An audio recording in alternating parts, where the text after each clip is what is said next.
How have you managed to 2.5x the amount of money you save on average? Where's that coming from? On your consumer card today, one of the most frustrating experiences people have is they sign up for a gym or a subscription to a service and they want to cancel it, and you can't do it. With Ramp, we were the first in the world and still one of the only companies on the planet where you can one click, whether it's on one merchant or 10,000, merchants, 10,000 cards, you can say, I don't want to pay for this gym anymore.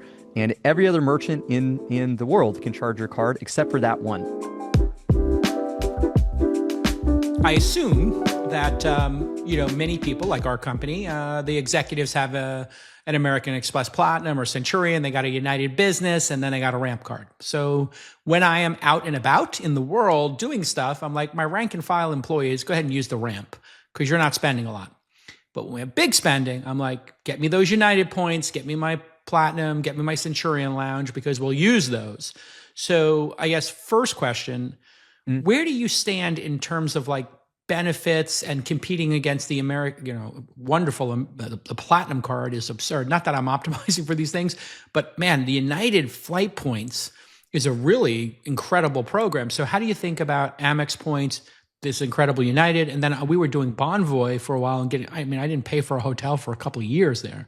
So tell me how you think about your value prop versus theirs. I'll start up with like our general philosophy, then I'll hit to the specifics. So first, for most business owners, I think the average American business has a profit margin of 8%, I think roughly last year, which, if you just think about the math of that, and if you're valued, most businesses in America are profitable and valued on a multiple of profits.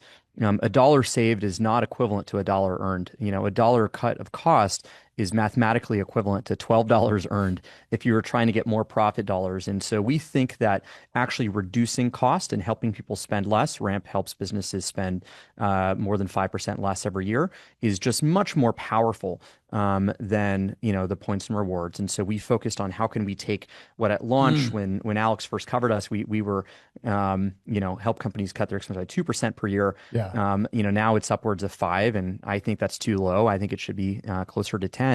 And so I think it's more leverage. And second, I actually would argue, I think that the luxury in today's world in 2025, it's not access to a lounge or anything like that. If anything, when I go to JFK, the lines for these lounges are too long.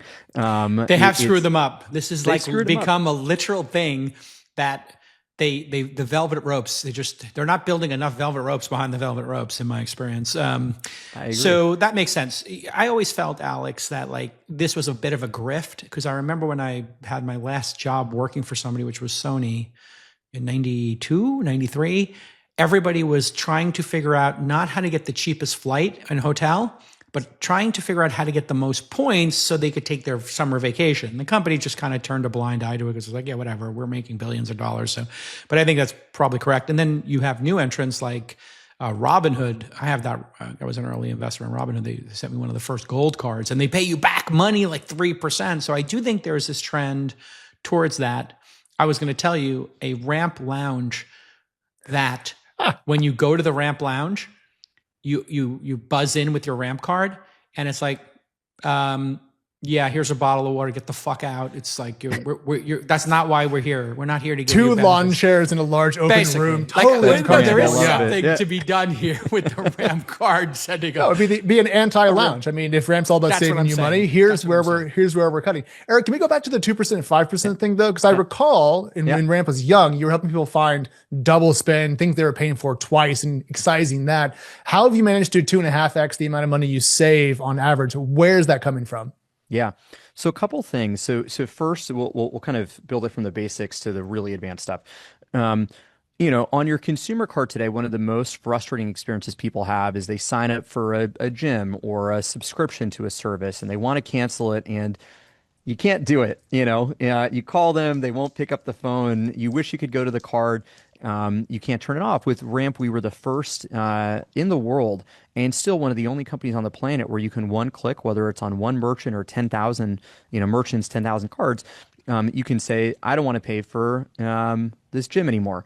And every other merchant in the world can charge your card except for that one.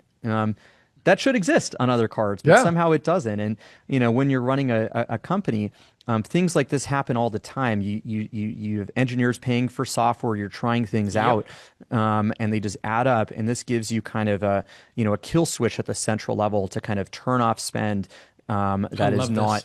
Yeah. So that's been, I had my own, I rolled my own ramp experience in this way when I'd have like 2 cards created under my card, one for like media subscriptions, New York Times, whatever, and then one for SaaS subscriptions. And I would just say, cancel them.